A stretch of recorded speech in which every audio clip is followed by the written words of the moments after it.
ታችን የኢየሱስ ክርስቶስ ሰላምና ፍቅር ከሁላችን ጋር ይሁን፣ አሜን። እንግዲህ ትናንትና መምህራችን ድል በድል ሲያስተምሩን የመጨረሻዎቹ ትምህርት ላይ ኢየሱስም ስላየኸኝ አምነሃል፣ ሳያዩ የሚያምኑ ብፁዓን ናቸው አለው። ኢየሱስም በዚህ መጽሐፍ ያልተጻፈ ይቅርታ የማቴዎስ ወንጌል ምዕራፍ 20 ትናንት ተምረናል። ስለዚህ በመንግስተ ሰማያት ሰራተኞችን ሊቀጥር የመጣ ማልዶ የወጣን ባለቤት ትመስላለች ብለን ነበር የተመለከትነው። በማለዳ የመጡ መሀል ላይ የመጡ መጨረሻ የመጡት እኩል ተከፍሏቸው እንዴት እንዳንጎራጎሩ፣ ግን እግዚአብሔር አምላክ ለሁሉ የሚገባውን እንዴት እንደሰጠ አይተን ነበረ። ከዛ ወዲያ ደግሞ እነዛ ሁለት እውር አይናቸው የማያዩ የነበሩ እውሮች ብሎ ይገልጿል። ሁለት እውሮች በመንገድ መጥተው ተቀምጠው ኢየሱስ እንዲያልፍ በሰሙ ጊዜ ጌታ ሆይ ሲሉ አምላክነቱን፣ የዳዊት ልጅ ሆይ ሲሉ ፍጹም ሰው መሆኑን በዚህ ሚስጥር ተረድተናል ማለት ነው። ማረን ብለው ጮሁ። ህዝቡም ደግሞ ዝም እንዲሉ ገሰጿቸው። ዝም በሉ ጌታን አጨቅጭቁት ምናምን ብለው ገሰጿቸው ማለት ነው። ጌታ ሆይ የዳዊት ልጅ ሆይ ማረን እያሉ ግን እነሱ ከመናገር ከመጮህ ኋላ አላሉም። ዛሬ ዝም በሉ፣ አትጩ፣ አትናገሩ፣ አትጥሩት የሚሉም ቢኖሩ መታከት እንደሌለብን በዚህ ያለን ኢየሱስን ቆሞ ጠራቸውና ምን ላደርግላችሁ ትወዳላችሁ ብሎ ጠየቃቸው። ጌታ ሆይ አይኖቻችንን ይከፈቱ ዘንድ አሉት። ክፈትልን፣ ታውረናል፣ አይናችን አብራልን ብለው እንደጠየቁት አየን። ኢየሱስም አዘነላቸው ይላል። እኛ በጠየቅነው ቁጥር የሚያዝን አምላክ አለን።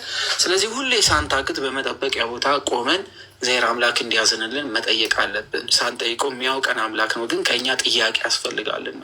ስለዚህ ምንም ስላልጠየቅነው ምንም ላይደረግልን ይችላል። ስንጠይቅ ግን ይደረግልናልና አብዝተን መጮህ እንዳለብን በዚህ ክፍል ነው ያለን። አይናቻቸው እንዳሰሰ ወዲያው ማዩ፣ ተከተሉትን በማለት ተምረን ነበረ ትናንት ያቆም ነው። የዛሬው ትምህርት ምዕራፍ 21 ላይ እንደዚህ ይላል። ወደ ኢየሩሳሌም ቀርበው ወደ ደብረ ዘይትም ወደ ቤተ ፋጌ ሲደርሱ ያን ጊዜ ኢየሱስ ከደቀ መዛሙርቱ ሁለት ላከ። ከደቀ መዛሙርቱ መካከል ሁለቱን ላከ፣ እንዲህም አላቸው፣ በፊታችሁ ወዳለችው መንደር ሂዱ። በዚያን ጊዜም የታሰረችውን አህያ ውርንጭላም ከእርሷ ጋር ታገኛላችሁ፣ ፈታችሁ አምጡልኝ በማለት ላከ። አህያ ውርንጭላይቱንም በዛ ያለችውንም ምን ብላችሁ ፈታችሁ አምጡልኝ ብሎ ላከ። ማንም እንዳ ባይላችሁ ለምን ነው የምትፈቱት ብሎ ቢጠይቃችሁ ለጌታ ያስፈልጉታል በሉ፣ ወዲያውም ይሰዷችኋል። ጌታችን ኢየሱስ ክርስቶስ ጠይቆ የሚያጣው ነገር ስለሌለ፣ አምላክ ጠይቆ የሚያጣው ነገር ስለ ሁሉ የእሱ ስለሆነ አንድ ለጌታ እነዚህ ውርንጭላና አህያ አስፈላጊ ናቸው። አይደለም የሰው ልጅ እግዚአብሔር አምላክ ክብሩን ሊገልጥ ትንቢቱን ሊገልጥ አይደለም ሰው ምን ያስፈልጓል ማለት ነው። አይደለም ሰው እነዚህ ውርንጭላይቱና አህያይቱ ለእግዚአብሔር ክብር መገለጥ ምክንያት ናቸው። ለማን ያስፈልጉታል ለምን ነው የምትወስዱት ቢሏችሁ ደግሞ አለ ራሱ ምን ብሎ ጠራ? ጌታ ራሱ ምን ስለሆነ? ጌታ አምላክ ስለሆነ። ለማን ነው ቢሏችሁ ለጌታ ያስፈልጋል በሉ። በእስራኤል ሕግ መምህር ረቡኒ ተብሎ ይጠራል እንጂ ጌታ ተብሎ አይጠራም። መምህር ተብሎ ይጠራል። እርሱ ግን ምን ተብሎ ተጠራ? ጌታ፣ የዓለም ሁሉ ጌታ፣ የጌቶች ጌታ፣ የነገስታት ንጉሥ፣ የአማልክት ሁሉ አምላክ፣ ያለ የነበረ አልፋ ኦሜጋ ተብሎ የሚጠራ ስለሆነ፣ ስለዚህ ራሱ ምን ብሎ ጠራ? ጌታ። ለምን? የሁሉ ጌታ ስለሆነ። ጌታ ማለት ገዢ ማለት ነው። በሌላ ቋንቋ ገዢ፣ የሚገዛ የበላይ ማለት ነው። ስለዚህ ያስፈልጉታል በሉ፣ ወዲያውም ምን ይሏችኋል? ይሰዱላችኋል። በጌታ ስም ተጠይቆ የምናጣው ነገር ስለሌለ፣ እርሱ ባይኖርም በጌታችን በክርስቶስ ስም ተጠይቆ የምናጣው ነገር ስለሌለ ምን የምንለው የምናጣው ነገር የለም። ሙሉ ነው። ይታያል። ይሄ ነገር ከስር ይታያችኋል። ቤተሰብ ሙሉ ነው። ይታያል። ምህረታቤ ይታየዋል። እርግጠኛ ነኝ ለእናንተ። እሺ ሌልዬ፣ እሺ በርቱ። ለጽዮን ልጅ እነሆ ንጉሥሽ የዋህ ሆኖ በአህያ ላይ በውርንጭላይቱ ግልገል በውርንጭላይቱ ላይ ተቀምጦ ወደ አንቺ ይመጣል በሏት ተብሎ በነቢያት የተነገረው ይፈጸም ዘንድ ለጽዮን ምን ልጅሽ የእግዚአብሔር ክብሩ መገለጫ የሆነች ጽዮን በትንቢቱ ስላለ አስቀድሞ በትንቢት ስለተነገረ አስቀድሞ በትንቢቱ ምን ስላለ ስለተነገረ ልጅሽ ተባለላት። እነሆ ንጉስሽ አምላኳኗ ለዛች ከተማ፣ ፈጣሪዋኗ ለዛች ከተማ፣ ገዥዋኗ ለዛ ከተማ፣ የክብሩ መገለጫ ናት ያቺ ከተማ። ለቀደሙት አባቶቿ ቃል ኪዳን የተገባባት ቦታ ናቸው ያቺ ኢየሩሳሌም።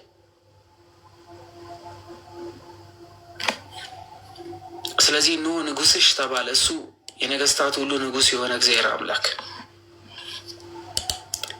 የዋህ ሆኖ እርሱ የዋህ አምላክ ስለሆነ ሩሩህ አምላክ፣ ደግ አምላክ፣ ክፋት የሌለበት የዋህነት የባህሪው ሩሩህነት የባህሪው የሆነ ስለሆነ በአህያው ላይና በአህያይቱ ግልገል በውርንጭላይቱ ላይ ተቀምጦ ወደ አንቺ ምን ይላል ይመጣል። አሁን እኮ በአህያ ላይ መቀመጥ እኮ ከክብር ማነስ ነው የሚያሳየው። የባሪያው መልኩ አድርጓል በአህያና በውርንጭላይቱ ላይ ይላል። ነገር ግን ክርስቶስ በውርንጭላይቱ ላይ ተቀምጧል አይደለ? ማንም ባልተቀመጠባት፣ ማንም እህል ባልጫነባት የዘላለም ንጉስ የሳሌም ንጉስ መሆኑ የነበረ ንጉስ መሆኑ ለማሳየት ማንም ባልተቀመጠባት ውርንጭላይቱ ላይ ተቀምጦ ወደ ከተማይቱ ገባ። ወደ ጠፋችዋ ከተማ ወደ ኢየሩሳሌም ወደ ጽዮን በአህያ ላይና በአህያይቱ ግልገል በተናቀው ላይ ማንም ባላከበረው የዋህ ንጹህ ሆኖ ይመጣል። እነዚህ ከእስር ነው የተፈቱት። ከእስር ተፈተው ወደ ታላቂቷ ከተማ ወደ ጽዮን የገቡት ምሳሌነቱ ይላሉ አባቶች ሲተረጉሙት ለአዳም እና ለአዳም ልጆች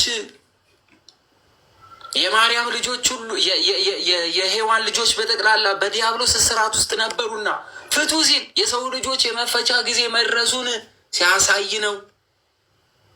እውነተኛ ባለቤት የሆነው ክርስቶስ ነውና ለእርሱ ይገባሉ።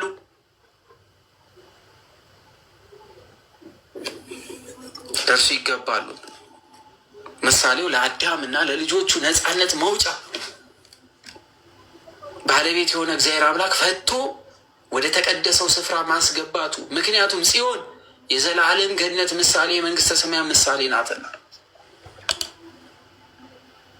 ምክንያቱም ማንንም ሳያስፈቅድ ሊወስድ የሚችል አምላክ ስለሆነ እርሱ ባለቤት ስለሆነ ወደ አንቺ ይመጣል በሏት ተብሎ በነቢያት ምን ተብሎ ተነግሯልና ይህንን ትንቢት ይፈጽም ዘንድ አህያይቷንና ምኗን ውርንጭላይቱን ፈታችሁ አምጣልኝ አላቸው።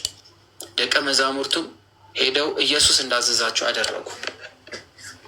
እንዴት በአህያ ውርንጭላ ይሄዳል? እሱ ንጉሥ አይደል እንዴ? አምላክ አይደል እንዴ? የእግዚአብሔር አብ የባህሪ ልጁ አይደል እንዴ? እንዴት ነው በአህያ ላይ የሚቀመጠው አላሉ። መጠየቅ አላስፈለጋቸው። አሁን ይሄ በአህያና በውርንጭላይቱ ላይ ተቀምጦ መምጣት ከነገረ ድህነት ጋር ምን ያገናኘዋል የሚል ጥያቄ የሚጠይቅ እኮ አለ ጎበዝ። ባይገናኝ ክርስቶስ የሚያዘው እርሱ በአህያይቱና በውርንጭላይቱ ወደዚች ከተማ ባይገባ ኖሮ በነቢያት የተነገረለት እሱ ሳይሆን ሌላ ነው ብለው ክርስቶስን አይቀበሉም ነበር እንደ ዘላለም ጌታ። ምክንያቱም በትንቢት የተነገረለት እርሱ ወደዚች ከተማ የሚገባው በአህያና በውርንጭላይቱ ስለሆነ ከነገረ ድህነቱ ጋር የሚያገናኝ ነው። ይህን ካልተቀበለ ሰው የመጣው ክርስቶስ በነቢያት የተነገረለት አይደለም ስለሚል ከመዳን ጋር ምን ያገናኘዋል አህያ ሊል ይችላል እኮ አንድ ሰው ተነስቶ።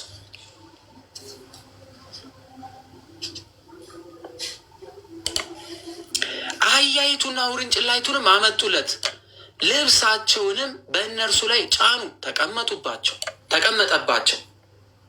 ተቀመጠባቸው ሲል በሁለቱም ላይ ነው የተቀመጠው ማለት ነው አይደለም። በውርንጭላይቱ ላይ ተቀመጠ። አህያይቱስ እናትየዋ ማለት ነው ልጇን ትከተላለች። ከሕዝብ እጅግ ብዙ ልብሳቸውን በመንገድ ላይ አነጠፉ። እቺ ቀን በእስራኤል ከተማ እጅግ ከባድ ቀን ናት። ሌሎችም ከዛፍ ጫፉን እየቆረጡ በመንገድ ላይ ያነጥፉ ነበር። የሚቀድሙትም ሕዝብ የሚከተሉትም ሆሳዕና ለዳዊት ልጅ በጌታ ስም የሚመጣ የተባረከ ነው። በማን ስም? በማን ስም? ሆሳዕና ለማን ልጅ? ለዳዊት ልጅ። አንድ ለዳዊት ልጅ። ዳዊት ማን ነው ስንል ሰው ነው። ግን ከዳዊት ልጅ መወለዱ ሲባል ግን ፍጹም ሰው የሆነ ማለት ነው። ይህ ሰው የሆነው ደግሞ ማን ነው? በአብ የአብ ልጅ የባህሪ ልጅ እግዚአብሔር ተብሎ የተነገረለት የሁሉ ፈጣሪ የሆነ ቃል በማን ስም? በጌታ ስም የሚመጣ የተባረከ ነው።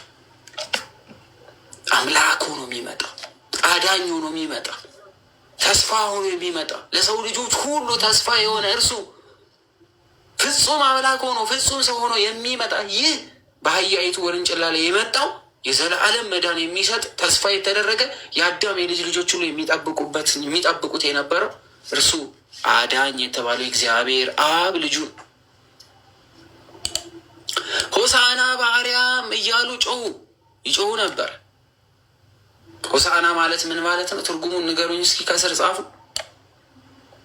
ሆሳዕና በአርያም ማለት ምንድን ነው? አርያምስ ምንድን ነው? የእግዚአብሔር ክብሩ መገለጫ የሆነ ቦታ አደለ? ሰማይ ውስጥ አክሲማሮስ ተምረናል። ሆሳዕና ማለትስ ምን ማለት ነው? አሁን አድነን። ዛሬ የሚያድን እሱ እየገባባት ስለሆነ ለዘመናት ሁሉ ብዙዎቹ የጠበቁት ሁሉ በዚህ ጽዮን በተባለች ከተማ ውስጥ የሚያድን ጌታ እየመጣ ስለሆነ በጌታ ስም የሚመጣው ይመጣል ተብሎ ነቢያት የጠበቁት የጓጉለት፣ ሊያዩት የናፈቁት፣ ሊነኩት የናፈቁት፣ በስሙ ሊጠሩ የናፈቁት፣ ሊያዩት ሊዳስሱት የዘላለም ድነት ያገኙ ዘንድ ከዲያብሎስ እስራት ነፃ ይወጡ ዘንድ የአዳም ልጆችና የአብርሃም ልጆች ሁሉ የጠበቁት እርሱ አስቀድሞ ለአብርሃም በሞሪያም ተራራ የተገለጠ፣ ለሙሴ በሲና ተራራ የተገለጠ፣ ለኤልያስ የተገለጠ፣ ለኤልሳ የተገለጠ፣ ለአባቶቻችን የተገለጠ፣ ለአዳም ቃል የገባ፣ እነ ዳዊት የናፈቁት፣ እነ ኢሳያስ በትንቢት የተናገሩለት እርሱ ጌታ ኢየሱስ ክርስቶስ ዛሬ በዚች ከተማ መጥቷልና ሆሳዕና በአርያም አሉት። ጌታ ሆይ አሁን አድነን አሉት። ናፍቀዋልና ጮሁ። የሕዝብ ሁሉ ጩኸት ተሰማ። ወደ ኢየሩሳሌም በገባ ጊዜ መላ ከተማው ይህ ማን ነው ብሎ ተናወጠ። ኧረ ማን ነው ይሄ? ማን ነው ይሄ? እንደ ንጉሥ የመጣ ማን ነው ይሄ? ልብስ የሚነጠፍለት ማን ነው ይሄ? ዘንባባ ንጣፊ የሚነጠፍለት። ዘንባባ ያነጠፉት ያኔ ነበረ ትዝ የሚላቸው ከግብፅ ባርነት ነፃ ወጥተው ወደ ከተማይቷ ወደ ቃል ኪዳን ምድር ሲገቡ ነበረ በዘንባባ በእነዚህ ሁሉ የተቀበሉት። ራሳቸውን እየተደሰቱ ድል አድርገናል ብለው በደስታ የገለጡት። ዛሬ ደግሞ ምንድን ነው ይሄ ሁሉ ዘንባባ? ምንድን ነው የሚነጠፈው? ይሄ ሁሉ ልብስ ምንድን ነው? ይሄ ሁሉ እውቀት ማን ነው ይሄ አሉ። ይህ ማን ነው? የዘላለም ጥያቄ። ህዝቡም ይህ ከገሊላ ናዝሬት የመጣ ነቢይ ኢየሱስ ነው አሉ። ለምን? እርሱ ፍጹም አምላክ እንደሆነ አላወቁምና ምን አሉ? ነቢይ ነው አሉ። እንደ ነቢይ እያዩት ስለነበረ ከሮም እስራት ነፃ የሚያወጣቸው ከባርነት ነፃ ሊያወጣቸው የመጣ ስለመሰላቸው ከሮም አገዛዝ እስራኤላውያኖች በሮም አገዛዝ ተረግጠው ተይዘው ስለነበረ ይህ ነፃ የሚያወጣ እንደቀደሙት እንደነ ሙሴ እንደነ ኤልያስ ነው። ስለዚህ ነፃ ያወጣናል፣ እርሱ ይነግሳል፣ እንደነ ዳዊት እንደነ ሰለሞን ይመራናል ብለው አስበው ስለነበረ ይህ ከናዝሬት ከገሊላ የመጣ ምንድን ነው አሉት? ነቢይ ነው አሉ። ኢየሱስም ወደ መቅደስ ገባና በመቅደስ የሚሸጡትና የሚገዙትን ሁሉ አወጣ። ምንድን ነው የሚሸጡት የሚገዙ ስንል በዚህ በትርጓሜ ክፍሉ ላይ የመቅደሱ አለቆች ወይም ደግሞ የመቅደሱ መሪዎች የሚባሉት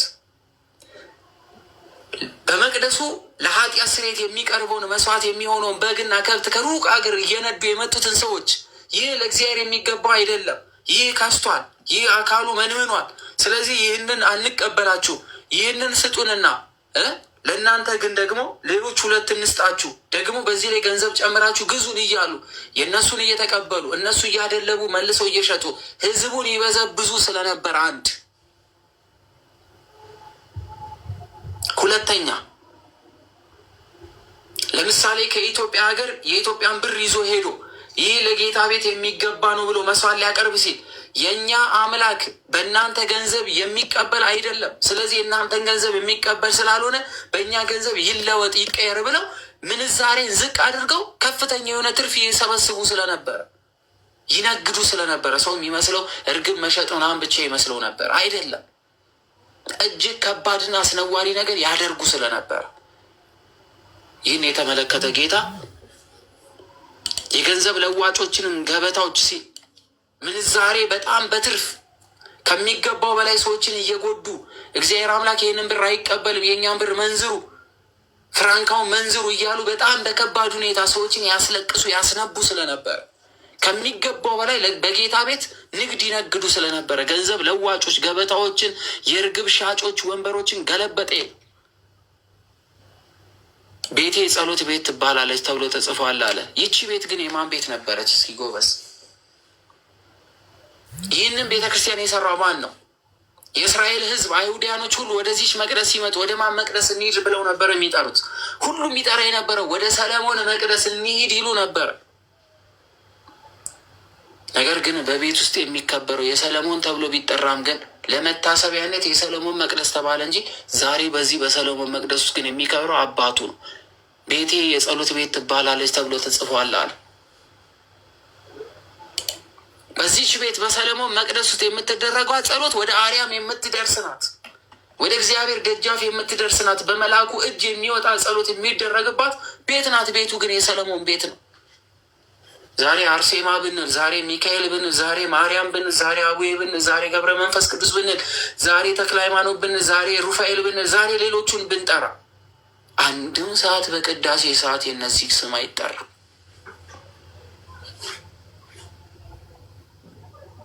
ሁሉ ወደ እግዚአብሔር አምላክ የሚመሩ መታሰቢያቸው ግን በቤት ውስጥ ይደረጋል። መታሰቢያቸው ለዘላለም ነውና የሰለሞን ቤተ መቅደስ መታሰቢያነቱ የሰለሞን ተብሎ ለዘላለም ነው። ነገር ግን በዚህ ቤት የሚከብረው ግን ማን ነው? ቤቴ አለ። ምን ትባላለች? የጸሎት ቤት ተብላ ትጠራለች። የእኔ ቤት አለ። በዚህ ቤት የሚከብረው እሱ ስለሆነ ሕዝቡ የሚያመልከው እርሱን ስለሆነ፣ ነገር ግን እሳ ከሚገባው በላይ ክፋትን ከሚገባው በላይ ጥላችን የተሞሉ ዓይናቸው በንዋያት የታወረ በገንዘብ የታወረ ሰዎችን በማንገላታት የታወሩ ስለነበረ እናንተ ግን የወንበዴዎች ዋሻ አደረጋችሁት አለ። ዛሬ የወንበዴዎች ዋሻ ሆኗል እኮ ቤቱ።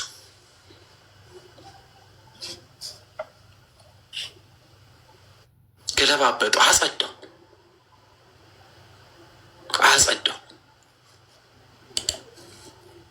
እግዚአብሔር አምላክ ቤቱን የሚያጸዳበት የራሱ ሰዓት አለው። እኛ እናጸደዋለን ስላለም እናጸደው አይደለም። ከሚጸዱት መካከል እኛ ልንሆን ስለምንችል የእግዚአብሔርን ቤት ማንም በራሱ ስልጣን ተነስቶ ማጽዳት አይችልም። ለዘመናት ዝም ሊባል ይችል ይሆናል። ለዘመናት አተኩሮ ሊያይ ይችላል። ለዘመናት ይመለሱ ይሆናል ብሎ ሊያይ ይችል ይሆናል። ትናንት የነበረ እግዚአብሔር አምላክ ዛሬም ድረስ ይሰራል። የራሱን ቤት የሚያጸዳበት ጊዜ አለው።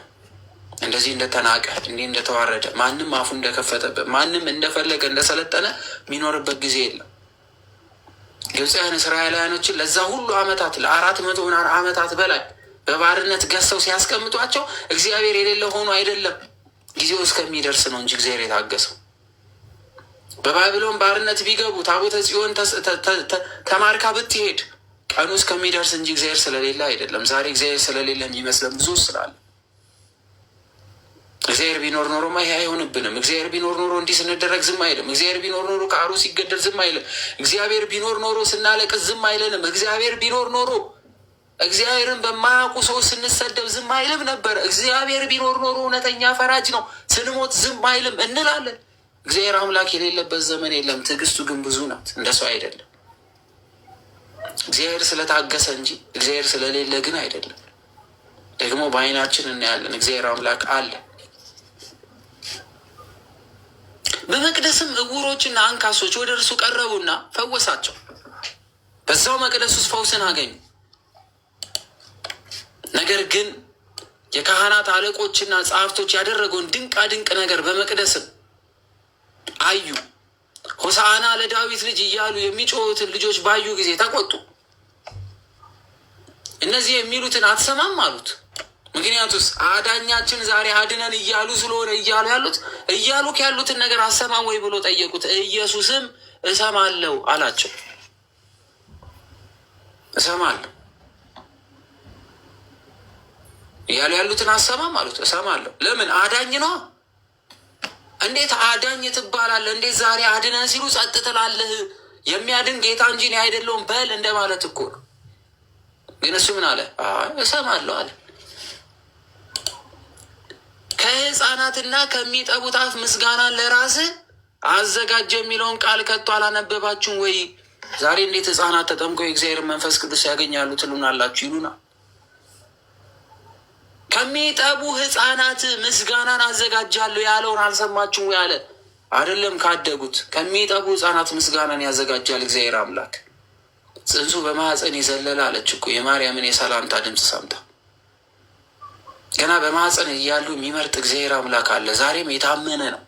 ትናንትና ይሰራል፣ ዛሬም ይሰራል። ትናንትና አለ፣ ዛሬም አለ፣ ነገም ለዘላለም ይኖራል። ይህን ክፍል ምን ሊያደርጉት ነው? አንድ ሰው ካላወቀ፣ አንድ ሰው ካልተማረ፣ አንድ ሰው ካልመሰከረ ካሉ ከሕፃናትና ከሚጠቡት አፍ ምስጋና ለራስ አዘጋጅ የሚለውን ቃል ከቶ አልሰማችሁም ያሉ። ታዲያ የሚጠቡ ሰው ሕፃናት ተምረው ነው? እግዚአብሔር አምላክ አይፈቅድም? መንፈስ ቅዱስ አያድርም? እግዚአብሔር አምላክን አያውቁም? በዛ ከሚጠቡበት ሰዓት አንስቶ እግዚአብሔር ለሚፈልገው ዓላማ አያዘጋጅም እያልን ነው።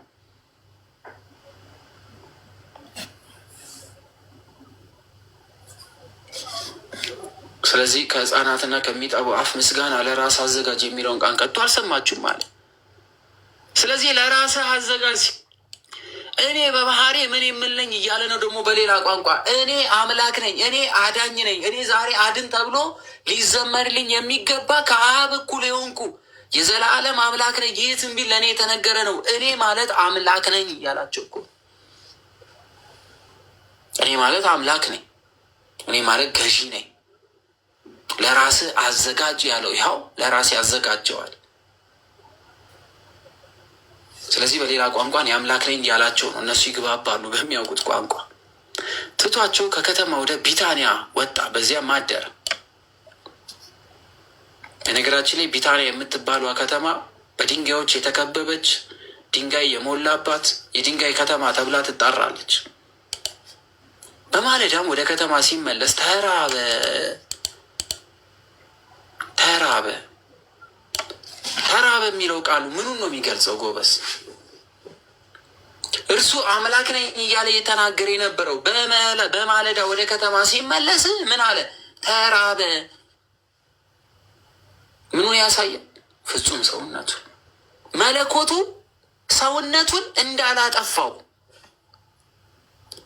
በመለኮታዊ ባህሪው ቀደም ስንማር ስለነበረ በመለኮታዊ ባህሪው የማይራብ ቢሆንም ነገር ግን መለኮት ከስጋ ጋር ተዋህዷልና ያለ መጠፋፋት ብለን ተምረናልና መለኮት ምንም የማይራብ ቢሆን በሰውነት ግን ተራበ። ለምን? የሰውነትን ባህሪ መለኮት አልቀየረምና እንበለ ውላጤ ብለናልና ያለ መለወጥ፣ ያለ መጠፋፋት፣ ያለ ማደር፣ ያለ መቀየር ፍጹም አምላክ ፍጹም ሰው በተለየ ተዋህዶ እኛ በምናውቀው መዋሃድ ያልሆነ በተለየ ተዋህዶ አንዱ አንዱን ሳያጠፋ አንዱ አንዱን ባህሪ ሳይቀይር ብለን ተምረናል። እና ስለ ሰውነቱ ምን አለ? ተራበ። አይገርምም? አሳንና እንጀራን አብዝቶ የሰጠ 12 መሶብ ትራፊ የተረፈውን ምግብ እንዲሰበሰብ ያደረገ አምላክ ተራበ ሲባል አንቺ የምትሰጭኝ ውሃ አሁን ጠጥተን የምንጠማው ነው፣ እኔ የምሰጠው ግን የዘላለም ውሃ ነው ብሎ የተናገረ ጌታ ተጠማ ሲባለት አይደንቅ?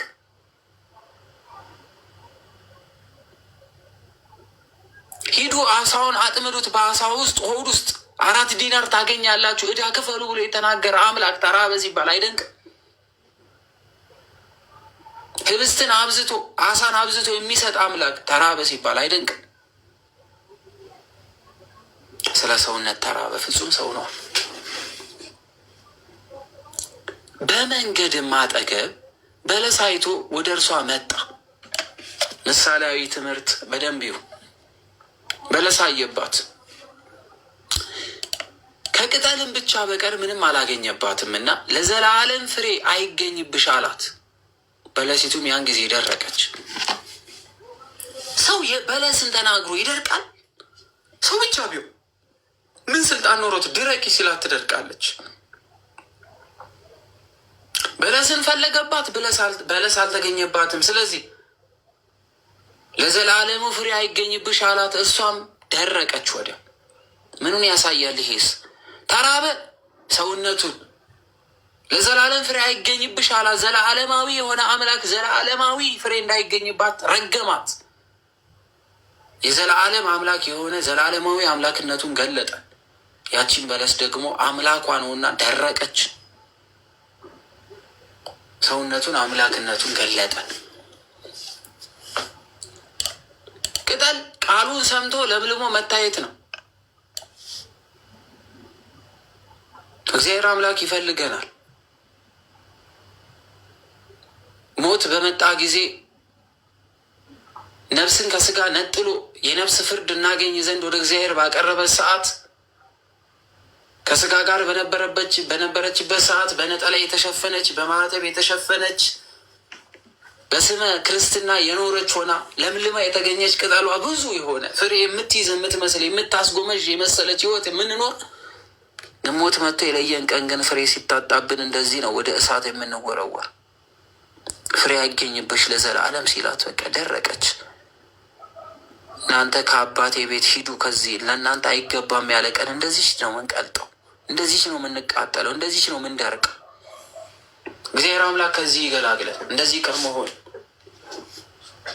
አይገኝብሽ አላት።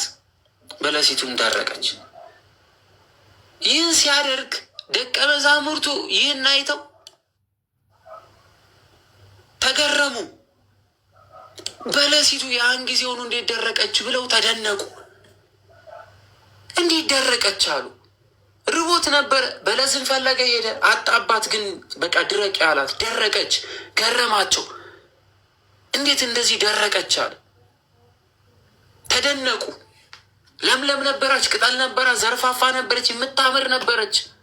በአንድ ቃል ግን ደረቀች። ኢየሱስም መልሶ ሲገረሙ አያቸውና እውነት እላችኋለሁ እምነት ቢኖራችሁ ባትጠራጠሩ በበለሲቱ እንደሆነባት ብቻ አታደርጉም። እምነት ቢኖራችሁ እኔ ቃል አውጥቼ ይህችን በለስ ድረቂ ስላልኳት ስለደረቀች፣ ፍሬ ያገኝብሽ ስላት ፍሬዋ እንደደረቀ ቅጠሏ እንደደረቀ ለዘላለም እንደሞተች እንዲህ አይታችሁ ለምን ታደንቃላችሁ አለ። እምነት ቢኖራችሁ በእኔ ላይ ያላችሁ እምነት ጠንካራ ቢሆን ከዚህ የበለጠ ታደርጋላችሁ። ምን ይህን ተራራ እንኳን ተነቅለ ወደ ባህር ተወርወር ብትሉት ይወረወርላችኋል፣ ይሰማችኋል፣ ይታዘዛችኋል። በእኔ የሚያምን ከዚህ በላይ ማድረግ ይችላል። እኛ እምነት ጎሎ ነው እኮ ዛሬ ሰው እንዲደርስልን የምንጮህ። ዛሬ እኛ እምነት ስለጎደለን ነው በቤታችን ውስጥ ያለውን ገንዘብ ያጥረናል አያጥረንም ብለን የምንለካው። ዛሬ እኛ እምነት ስለጎደለን ነው ነገ ምን እንበላለን ብለን ዛሬ አፈር ድሜ የምንበላው ምንግጠው። ዛሬ የምናዝነው ምንከፋው። እኛ እምነት ስለጎደለን ነው መዳን የማንችል የሚመስለን ታመን። እኛ ዛሬ እምነት ስለጎደለ ነው ከአንዱ ጸበል ወደ ሌላው ጸበል የምንንከራተተው እንጂ አጠገባችን ያለው ጸበል መፈወስ ከብዶት አይደለም። ዛሬ እኛ እምነት ስለጎደለን ነው ከዚህኛው ቄስ ይሄኛው ቄስ፣ ከዚህኛው አባት ያኛው አባት ይሻላል የምንለው። ዛሬ እምነት ስለጎደለን ነው ከዚህኛው መምህር ያኛው እምነት ይሻላል ያኛው መምህር ይሻላል የምንለው።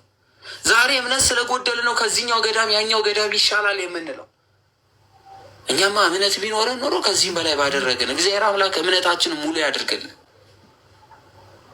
ማመናችንን ሙሉ ያድርግልን፣ የምናውቀውን ክርስቶስን አምነን እንኖር ዘንድ ሙሉ ያድርግልን።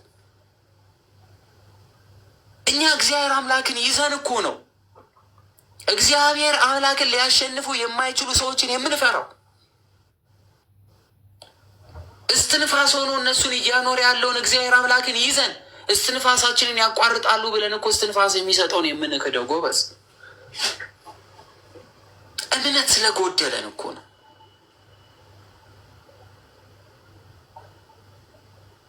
እግዚአብሔር አምላክ የፈጠራቸውን ፍጥረታት እንፈራለን። እግዚአብሔር አምላክን ግን መፍራት ረስተናል። ከሁሉ በላይ የሆነው በቃሉ ሰማይና ምድርን ያጸና አምላክ፣ የእኛ አምላክ፣ የእኛ ጌታ፣ እኛን ያዳነ በደም የዋጀን ደግሞ ስጋውና ደሙን ስንበላ እኛ በሱ ውስጥ እሱ በእኛ ውስጥ እየኖረ እኮ ነው ነገ መጥቶ ሞት ለሚወስዳቸው ለእነዛ ሰዎች የምንርበተበተው ስሙን የምንክደው። ለትንሽ ደቂቃ ሞት ብለን የዘላለም አባትን አናውቅህም ብለን እርሱ አምላክ አይደለም ብለን ስንክድ እኮ ለትንሽ ደቂቃ ለምትፈሰው ደማችን ነው ጎበዝ። እንዴት የሚበልጠውን ክርስቶስን ይዘን የማይበልጠው ሞት እንፈራዋለን? ሞት ወይ መውጊያ ኬት አለ? ቁልፍህስ የት አለ ተብሎ የተነገረለት፣ የታል ድል መንሳትስ ተብሎ የተተረተለት የተዘመረለት ሞትን ድል የሚያደርግ አምላክ አጠገባችን ይዘን ሞትን የምንፈራ እኮ እኛ ነን እኮ ያለን። እግዚአብሔር አምላክ እንድንበረታ ያርገን፣ እንድንጸን ያርገን፣ ጠንካራ እንድንሆን ያርገን፣ የምንኖረውን ህይወት በህይወት እንድንኖር ያርገን። በኃጢአት ልንወድቅ እንችላለን፣ እምነታችን ግን አይጉደልብን። ሳናውቅ የስጋ ፍላጎት ሊጥለን ይችል ይሆናል፣ ግን እምነትን አያጉድልብን። እንደው የስጋ ፍላጎታችን በርትቶ መንፈሳዊ ማንነታችን አሸንፎ ሊጥለን ይችል ይሆናል፣ ግን ስሙን እስከ መካድ ግን እግዚአብሔር አምላክ አያድርስብን። ስሙን ካልካድን መመለስ ስለምንችል የካድን ቀን ግን አቅቶልናል። ህይወት ባዶ ሆናለች። ስለዚህ ብዙ አንጨነቅ። ዛሬ በምድር የምንኖረው ሰማያዊ የሆነ ህይወታችንን ሰማያዊ የሆነ ቤታችን እየሰራን ነው። ጳውሎስ እንዲህ ያለ አባታችን በጣም የምንወደው የቅዱስ ጳውሎስ በረከት በሁላችን ይደርብን። ሩጫዬን ጨረስኩ አለ፣ ድልም ነሳው አለ አይደለ? በምድር ስንኖር ሩጫ ላይ ነን ያለ ነው። ሰማያዊ ቤታችን እንስራ። እንቅፋት አንሁን። አንዱ አንዱ ላይ አይጠንክር። አንዱ አንዱን በደል አይመልከት። በምድር ላይ ታማኝ ሆነ ለዘላለም ህይወት ግን የበቃን እንሁን። ለዚህ ነው ይህንን ተራራ ተነቀል እንኳን ብትሉት ተነቅሎ ወደ ባህር ተወርወር ብትሉት ይወረወርላችኋል፣ እናንተ ብቻ እመኑ እያለ እኮ። አምናችሁ በጸሎት የምትለምኑት ነገር ሁሉ ትቀበላላችሁ። ከዚህ በላይ የታመነ ቃል ምን አለ? ምን አለ ከዚህ በላይ? አምናችሁ በጸሎት የምትለምኑትን ነገር ሁሉ ትቀበላላችሁ። በእምነት ጸሎት አድርገን የማንቀበለው ነገር የለም ጎበዝ። እኛ እምነት የጎደለን አይደለም። በቃ ወደ ማመን እንደግ፣ ጊዜ እንስጠው፣ የጸሎት ሰዓት ይኑረን፣ የምንጸልየውን ነገር ለይተን እንወቅ። እኛ እኮ ኢትዮጵያውያኖች መብራት እኛ ጋር ጠፍቶ ጎረቤት ጋር ማብራት ካለ እኮ የምንበሳጭ ሰዎች ነን። አንድ ላይ ሲጠፋ ነው ተረጋግተን የምንቀመጠው። እፋይ ሁላችንም ጋር የጠፋው እንላለን። እኛ ጋር ጠፍቶ ሌላ ጋር ብርሃን ካለ ግን በጣም ነው የሚያደርገንን የሚያሳጣና። በዚህ ልክ ክፉ መሆን የለብንም። እኛ ጋር የሌለ ነገር ሰው ጋር ስላለ ብቻ መናደድ የለብንም። እኛ ጋር የጎደለውን ነገር እንደ ጉድለታችን አይተን እግዚአብሔር እንዲሞላልን መጠየቅ እንጂ ሰው ጋር ስላለና እኛ ጋር ስለሌለ የሚከፋን ከሆነ ያ ችግር ነው። እግዚአብሔር ለሁሉም የተለያየ ጸጋ ሰጥቷል። ዛሬ ሶሻል ሚዲያ ላይ የምናየው እንዲህ ነው።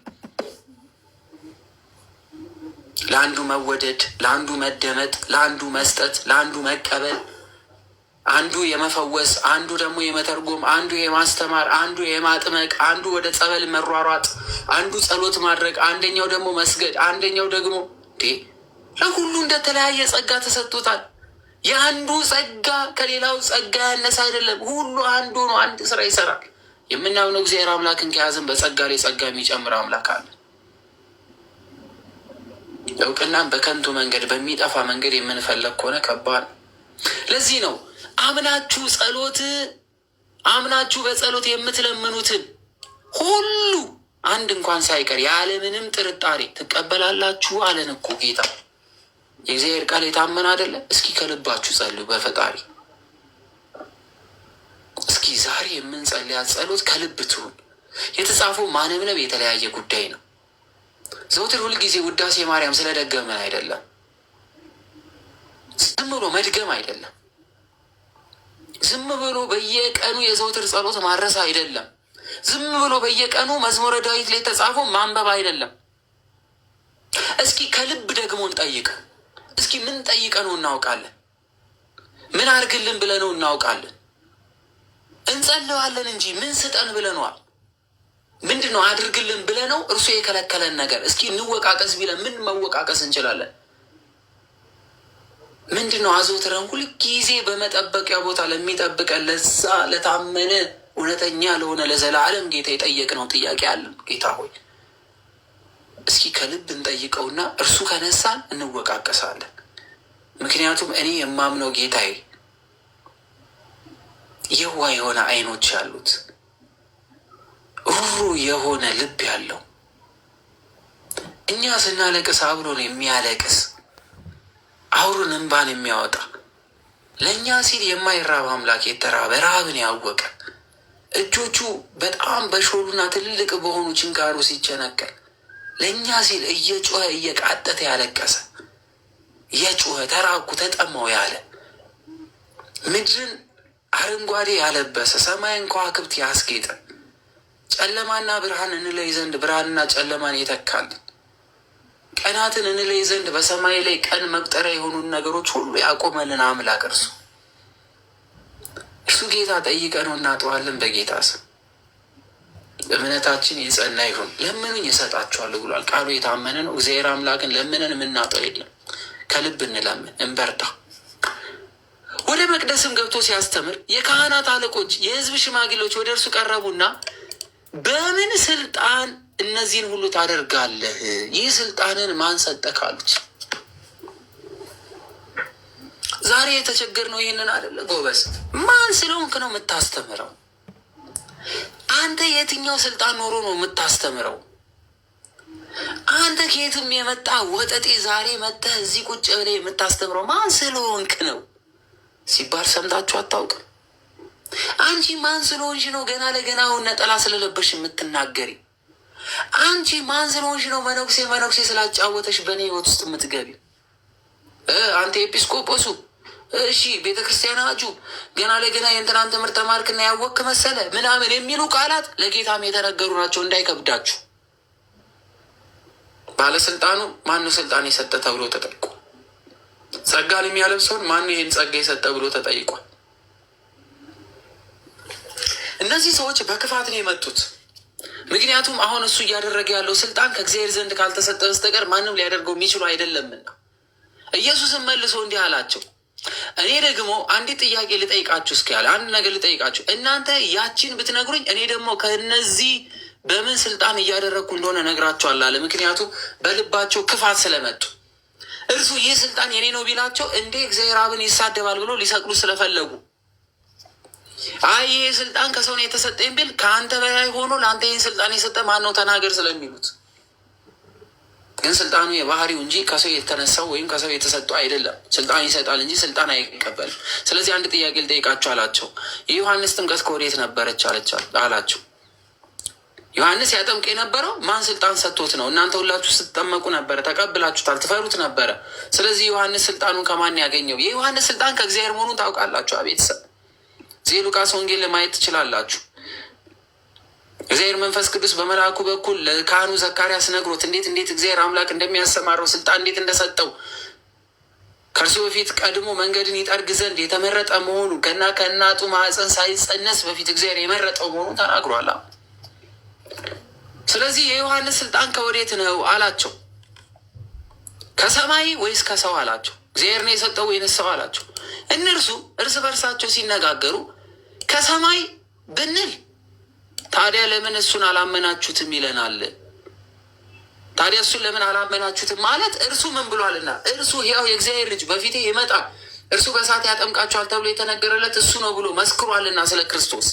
ስለዚህ እርሱ ከሰማይ ከሆነ ስልጣኑ ሰማያዊ በሆነ ስልጣኑ እኔ አምላክ መሆኔን ገልጧልና ለምን አልተቀበላችሁትም ስለሚላቸው ማለት ነው። እኔ የጫማውን ጠፈር መፍታት የማልችለው እኔ በውሃ አጠምቃለሁ፣ እሱ ግን በእሳት ያጠምቃችኋል፣ እሱ ጌታ በነቢያት በኩል ይመጣል ተብሎ የተነገረለት ብሎ ነግሯችኋላ። ስለዚህ ለምን እሱን አትቀበሉትም ይለናል። ከማን ብንለው? ከእግዚአብሔር። ደግሞ ከሰው ነው ብንል ደግሞ የዮሐንስን ጥምቀት ስልጣኑን ዮሐንስ ሁሉም እንደ ነቢይ ያዩታልና ህዝቡን እንፈራለን፣ ምክንያቱም ከሰው እንዳልተቀበለ ስለሚያውቁ። ስለዚህ ህዝቡ ይወግረናል፣ ዮሐንስን ሁሉም እንደ ነቢይ ስለሚመለከቱት፣ በጣም ህዝቡ ያከብረው ስለነበረ። ስለዚህ በሁለት አጣብቂኝ ውስጥ ገቡ፣ መመለስ አልቻሉ። እውነቱን መናገር ይችሉ ነበረ፣ ከጌታ ዘንድ እንደሆነ ከእግዚአብሔር ዘንድ መሆኑን ያውቃሉ። ግን ብንናገር ክርስቶስን አምላክ እንደማለት ስለሚቆጥሩ ዮሐንስ ስልጣኑን ያገኘው ከእግዚአብሔር ነው ካሉ ዮሐንስ ስለ እኔ መስክሯልና ለምን አትቀበሉኝም ስለሚላቸው ማለት ነው። አይገርምም? ስለዚህ እውነቱን እያወቁ ካዱ። ለኢየሱስ መልሰው አናውቅም አሉት ማለት ነው። እርሱም ደግሞ መልሶ እንዲህ አላቸው፣ እኔም በምን ስልጣን እነዚህን እንደማደርግ አልነግራችሁም አላቸው። ለእውነት ስላልታመኑ እውነት ቢነግራቸው ስለማይቀበሉት እኔም አልነግራችሁም አላቸው። ነገር ግን አለ ይመስላችኋል አንድ ሰው 2 ልጆች ነበሩት አለ። አንድ ሰው ስንት ልጆች? 2 ነበሩት። ወደ አንደኛው ቀርቦ ልጄ ሆይ ዛሬ ሂድና በወይኔ አትክልት ስራ አለው። እርሱም መልሶ አልወድም አለ። ኋለኛው ግን ተጸጸተና ሄደ። ኋላ ግን ተጸጸተና ሄደ አላቸው። መጀመሪያ አልሄድም ካለ በኋላ ተጸጽቶ ሄደ የመጀመሪያው ልጅ። ወደ ሁለተኛውም ቀርቦ እንዲህ አለው። እርሱም መልሶ እሺ ጌታዬ አለ፣ ነገር ግን አልሄድም አለ። ከሁለቱ የአባቱን ፍቃድ ያደረገ ማን ነው? ፊተኛው ነው ወይንስ ሁለተኛው ነው ብሎ ጠየቃቸው።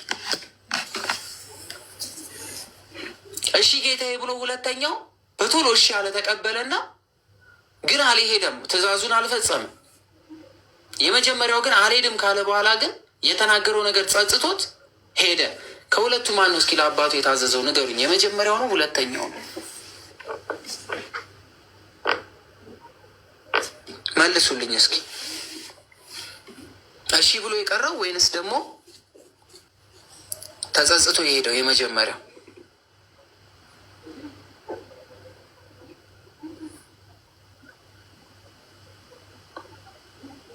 ሁለተኛው የቀረው ነው የታዘዘው። ጎበዝ፣ እንዴት ነው እየሰማችሁኝ ያላችሁት? ኦሮሮሮሮሮ እንዴት ነው የምትሰሙት? ጎበዝ፣ ሁለተኛው እኮ አልሄደም። እሺ ሁለተኛው ታዘዘ፣ ግን ምን አላደረገም? አልሄድም አለ። አልሄደም። ከሁለቱ የአባቱን ፍቃድ ያደረገው ማን ነው ብሎ ጠየቃቸው። ሁሉም ምን አሉ? ፊተኛው አሉት። የመጀመሪያው እምቢ አለ። ከዛ ወዲያ ምን ሆነ ማለት ነው? ተጸጸተና የአባቱን ባለመታዘዙ ሄደ። ኢየሱስ እንዲህ አላቸው፣ እውነት እውነት እላችኋለሁ ቀራጮች ጋለሞቶች ወደ እግዚአብሔር መንግሥት በመግባት ይቀድሟችኋል አለ። ይቀድሟችኋል። በቃ ምሳሌው ለእናንተ ነው አላቸው። ቀራጭ ጋለሞታ አሁን አልታዘዝም ያሉ ነገር ግን በኋላ ተጸጽተው ወደ እኔ የሚመጡት እናንተን መንግሥተ ሰማያት በመግባት ይቀድሟችኋል። እናንተ እሺ ብላችሁ ግን የማታደርጉ ናችሁ አለ። ልክ እንደ ሁለተኛው ናችሁ። ታውቃላችሁ ግን አትፈጽሙትም። ታነባላችሁ ግን አታደርጉ። የመጀመሪያው ልጅ ግን አልሄድም ቢልም ቢያምፅም ግን መጨረሻ ላይ ተጸጽቶ ተመልሷል ለአባቱ። እሱ ነው። ስለዚህ አባት ልጅ የሚባለው ተጸጽቶ የሚመለስ ነው። አዳምና ሰይጣን ያደረጉት ኃጢአት እኮ ተመሳሳይ ነው። ሰይጣንም አምላክ ነኝ አለ፣ አዳምም አምላክ መሆን ሻተ። የመጀመሪያው መጸጸት አልፈለገም፣ ተወ። አዳም ግን ተጸጸተ፣ እግዚአብሔር አምላክ አዳነው። አይደል እንዴ? ስለዚህ እናንተ በልባችሁ ጸጸት የሌለባችሁ ለጊዜው እሺ የምትሉ የምትቀበሉ ግን የአባቴን ትእዛዝ የማትፈጽሙ ናቸዋል። ስለዚህ ጋለሞታዎች፣ ቀራጮች ምናምን እነሱ ተጸጽተው ወደ እግዚአብሔር መንግሥት ይመጣሉ። ከእነሱ ላይ የዘላለም መንግሥት ስለሚነጠቅ ዮሐንስ በጽድቅ መንገድ መጥቶላችሁ ነበረና ከኃጢአታችሁ ተመለሱ፣ ዘመኑ ቀርቧልና ተጠመቁ፣ በድላችኋልና ንስሐ ግቡ እያለ ስላስተማረ ግን አላመናችሁትም። እናንተ አላመናችሁትም። እሱ አስተምሯችሁ ነበረ፣ አልተቀበላችሁትም። ለእናንተ ሰብኳችሁ ነበረ፣ አላመናችሁትም። ግን ቀራጮችና ጋለሞቶች ግን አመኑበት። ጋለሞታ ማለት ጋለሞታ ምህረት ጻፈላችሁ ከስር የሚጨፍሩ ምናምን የሚጠጡ የሚሰክሩ ወዘተርፈ ተጸጽተው እነርሱ ምን አሉ? ወደ ዘላለም መንግሥት መጡ። ሲጸጸቱ እግዚአብሔር ተቀበላቸው። ምሳሌ እየሰጣቸው እናንተም ይህንን አይታችሁ ታምኑበት ዘንድ በኋላ ንስሐ አልገባችሁ። ንስሐ አልገባችሁ። ንስሐ አልገባችሁ። አይታችኋል፣ ግን ድንቅ ነገር ሲደረግ አይታችኋል፣ ግን ምን አላላችሁ? ንስሐ አልገባችሁ።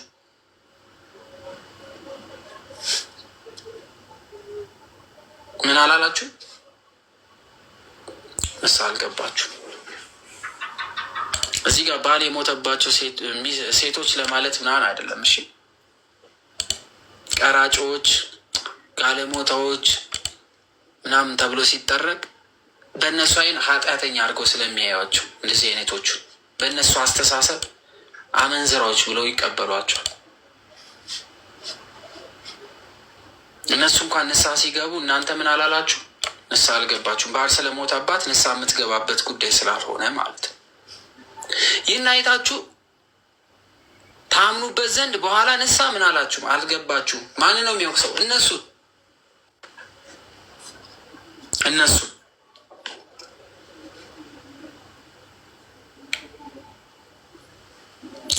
ሌላ ምሳሌ ስሙ አላቸው። ሌላ ምሳሌ ስሙ። ጋለሞታ ማለት ይኸውላችሁ የሚጨፍር ምናምን የዮሐንስን አንገት እንዲቆረጥ እንዴት እንዳስደረጉ እንደነዚህ አይነት ሰዎች ጋለሞቶች ተብሎ ይጠራሉ። መበለት ማለት ባሏ የሞተባት ማለት ነው፣ ብቻዋን ያለች። ሌላ ምሳሌ ስሙ አላቸው። ከትምህርቱ ጋር ነው ጥያቄ መጨረሻ ላይ የወይን አትክልት የተከለ ባለቤት ሰው ነበረ አላቸው።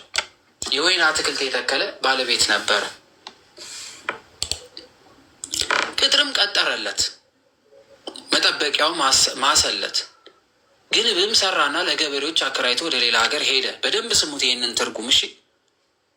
ይህን ትምህርት በደንብ ስሙት። ገበሬው ጠባቂ አኖረ፣ የሚያስፈልገውን ነገር አሟላ። ለወይኑ ቦታ ደግሞ ግንብ ሰራ፣ አጠረ፣ ሁሉን አዘጋጀና ለገበሬዎች ቦታውን አከራያቸውና ሄደ። የሚያፈራበትም ጊዜ ሲቀርብ ፍሬውን ሊቀበሉ ባሮቹን ወደ ገበሬዎቹ ላከ። ገበሬዎቹ በትጋት በደሞዝ የሚከፈላቸው ስለነበሩ ፍሬው ሲደርስ ፍሬውን ሊቀበሉ ባሮቹን ላከ።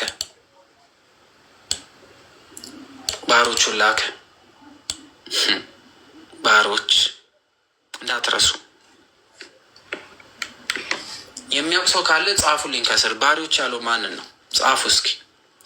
ገበሬዎቹ ባሮቹን ይዘው አንዱን ደበደቡት፣ አንዱንም ገደሉት፣ ሌላውንም ወገሩት። እነዚህ ባሪያዎች ተደበደቡ፣ ተወገሩ፣ ተመቱ፣ ተሰደዱ እየተባለ የተነገረላቸው እነማን ይመስሏቸው? መላእክት ይሞታሉ? መላእክት ይደበደባሉ? መላእክት ይሰደዳሉ? አይደለም። ነቢያትን፣ ከእርሱ በፊት የመጡት ነቢያትን፣ የእግዚአብሔርን መንግስት ሊገልጡ የመጡትን ነቢያትን፣ ሐዋርያትን አይደለም፣ ነቢያትን፣ ከጌታ መምጣት በፊት የነበሩትን ሁሉ እነ ዮሐንስን ጨምሮ ስለ ክርስቶስ መምጣት የተናገሩትን ሁሉ ያሳድዱ ስለነበረ አባቶቻችሁን ገደላችሁ፣ አባቶቻችሁን ያልተቀበላችሁ ከእናንተ የወጡትን እያለ ክርስቶስ ወቅሷችኋልና ነቢያትን አሳደዋል፣ የእግዚአብሔር የሆኑትን አሳደዋል።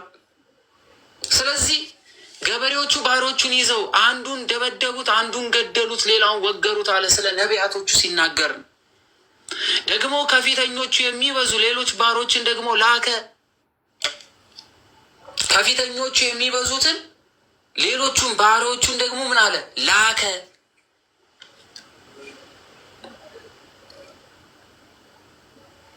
እንዲሁ አደረጉባቸው። በኃይል በጽናት የበረቱትን የጠነከሩትን ማለት ነው። እያዩት አልቀበልም አሉ። እየተመለከቱ በእነሱ ላይ ድንቅ ስራ እየሰራ ሊያዩት አልቻሉ። በመጽሐፍ ተጻፈ አላዩም። ሙሴ መጣ አልተቀበሉም። ነቢያቶች ተነገሩ አልተቀበሉም። በትንቢት ተነገረ አልተቀበሉም። እነ ዳዊት መጡ። እነ ዳዊት የተናገሩት ክርስቶስን አላወቁትም። በኋላ ግን ልጄንስ ያፍሩታል ብሎ ልጁን ላከባቸው። አይ በቃ እነሱን ያልተቀበሉት እንደ ሰው ብቻ ስላዩ ስለሆነ የኔ የምለውን አለ። አያችሁት? አይ በቃ ልጄን ብልከው አያፍሩም፣ ያፍሩታል፣ ይፈሩታል፣ ያከብሩታል። እኔ ስለሚያከብሩኝ ልጄን ይወዱታል አለና ልጁን ላከ።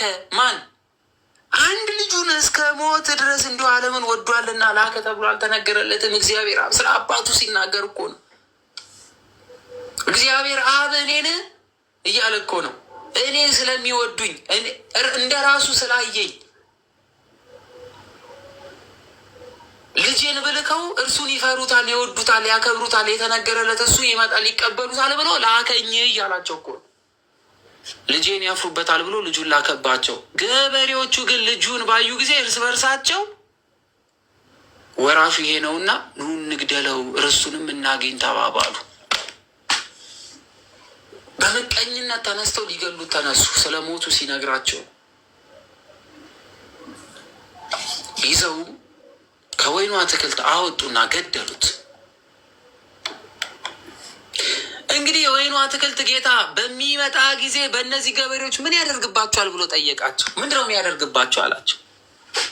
ምንድነው የሚያደርጋቸው? እነዚህ ዛሬ ቀን ሞልቶላቸው የሚመስላቸው፣ እውነተኛው ባለቤት የማይመጣ የሚመስላቸው፣ እግዚአብሔር አብን የማይመለስ የመሰላቸው፣ እውነት የማይፈርድ የመሰላቸው፣ በልጁ ላይ የተዘባበቱ የሚሰቅሉትን ሁሉ የሚያሾፉበት፣ ዛሬ ክርስቶስ ላይ የሚቀልዱ ሁሉ በክብር ሲመጣ ግን ምን የሚያደርጋቸው ይመስላችኋል? አብ በክብር ሲመጣ፣ ወልድ በክብር ሲመጣ፣ መንፈስ ቅዱስ በክብር ሲመጣ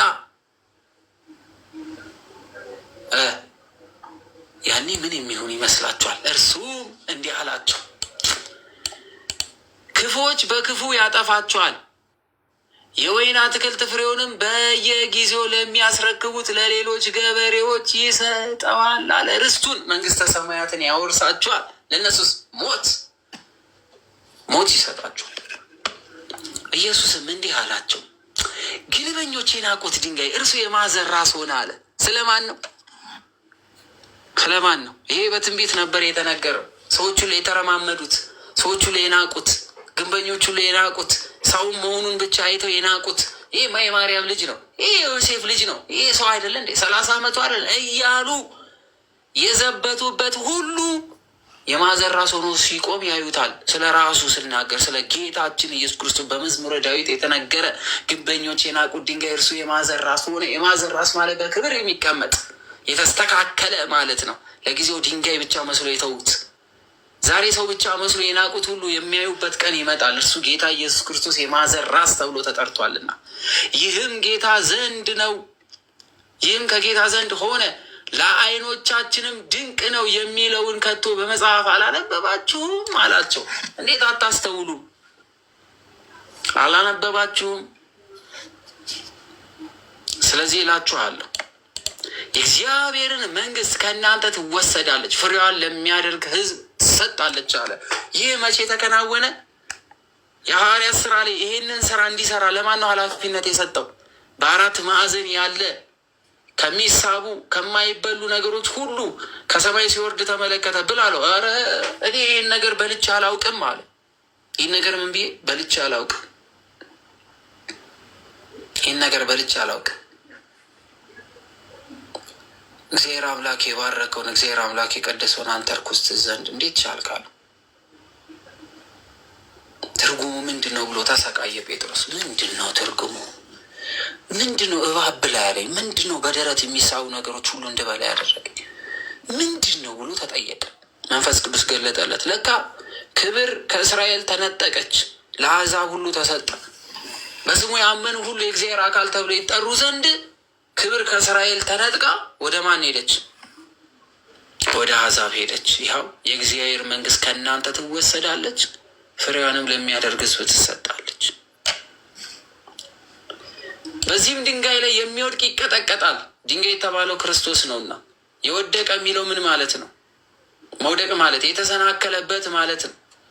እርሱ የዘላለም አምላክ መሆኑን የረሱ ሁሉ፣ በእርሱ የተሰናከሉ ሁሉ እንደሚሞቱ ሞት እንደሚገባቸው ሲናገር፣ ድንጋዩ ግን የሚወድቅበትን ሁሉ ምን ይላል? ይፈጨዋል። በእርሱ የተሳተ ሁሉ እርሱን አምላክ አይደለም ብሎ የተቀበለ ሁሉ ይሞታልና ይወድቃል። በእርሱ የተሰናከለ ሁሉ ስለሚሞት የካህናት አለቆች ፈሪሳውያንም ምሳሌዎቹን ሰምተው ስለ እነርሱ እንደተናገረ አስተዋሉ፣ ገባቸው። ክፋታቸው እኮ ምንም መልካም ነገር ሲነገራቸው አይገባቸው፣ ግን ስለ እነሱ እንደሆነ ግን ገባቸውና አስተዋሉ። ሊይዙትን ፈልገውት ሳሉ ሕዝቡ እንደ ነቢይ ስላዩት ፈሯቸው፣ ይገሉናል ብለው ፈሩ። ግን ሊገሉት ፈለጉ። ጥርሳቸውን አንገጫገጩ። እንዴት ነው እንደዚህ የሚናገር? እንዴት ቢደፍር ነው? ጭራሽ ከእናንተ የእግዚአብሔር ክብር ይነጠቃል፣ ሌሎች ይሰጣል ይለናል። እኛ ነው እንደ ገዳይ የሚመለከተ ምናምን ወዘተርፈ ብለው ሊገሉት ፈለጉ።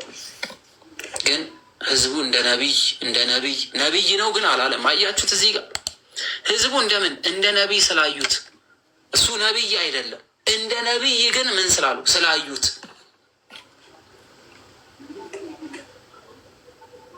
ፈሯቸው። እርሱ ግን ከነቢይም በላይ ነው። አምላክ፣ ጌታ፣ አዳኝ፣ ፈዋሽ፣ ያስተማረን የመከረን እግዚአብሔር አምላክ ስሙ የተመሰገነ ይሁን። ክብር ለመድኃኔዓለም ይሁን። እግዚአብሔር አምላክ የመንግስቱ ወራሾች እንድንሆን ያድርገን።